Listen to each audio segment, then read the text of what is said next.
పంజాబ్ లోను exam paper leak జరిగిందా? ప్రతిపక్షాల ఆరోపణల్లో నిజమెంత? తప్పుల్ని కప్పిపుచ్చుకునేందుకు మాన్ సర్కార్ ప్రయత్నిస్తోందా?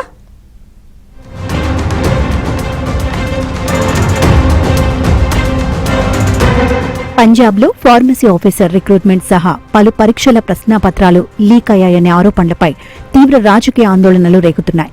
ప్రతిపక్షాలు ఈ అంశంపై భగవంత్ మాన్ నేతృత్వంలోని ఆమ్ ఆద్మీ పార్టీ ప్రభుత్వంపై తీవ్ర స్థాయిలో విమర్శలు గుప్పిస్తున్నాయి.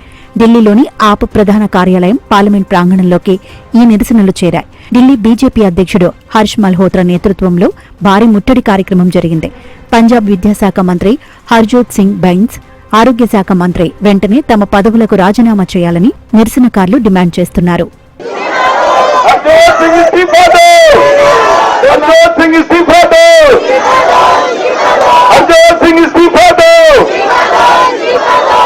Punjab states teachers eligibility test, inter English exam, ఇటీవలి ఫార్మసీ ఆఫీసర్ పరీక్ష సహా గత 5 ఏళ్లలో 6 ప్రధాన పేపర్ లీకేజీలు జరిగాయని బీజేపీ, శిరోమణి అకాలీదళ్, కాంగ్రెస్ ఆరోపిస్తున్నాయి. ఈ లీకేజీల వ్యవహారంపై కేంద్ర దర్యాప్తు సంస్థ సీబీఐతో సమగ్ర విచారణ జరిపించాలని విపక్ష నేతలు డిమాండ్ చేస్తున్నారు.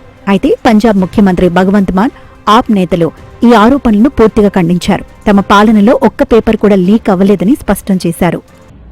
और आजकल तो प्रधानमंत्री जी छोटे छोटे बच्चे, जिन बच्चों ने प्रधानमंत्री का सोशल मीडिया पे मजाक उड़ाया, उनके खिलाफ प्रधानमंत्री जी एफआईआर कराने में लगे हुए हैं. आज हमारे देश को एक दूरदर्शी और बड़ी सोच वाले प्रधानमंत्री की जरूरत है.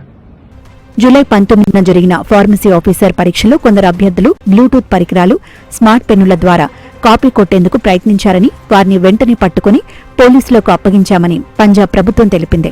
ఇది కేవలం కాపీయింగ్ ప్రయత్నం మాత్రమేనని, పేపర్ లీక్ కాదని వివరణ ఇచ్చింది.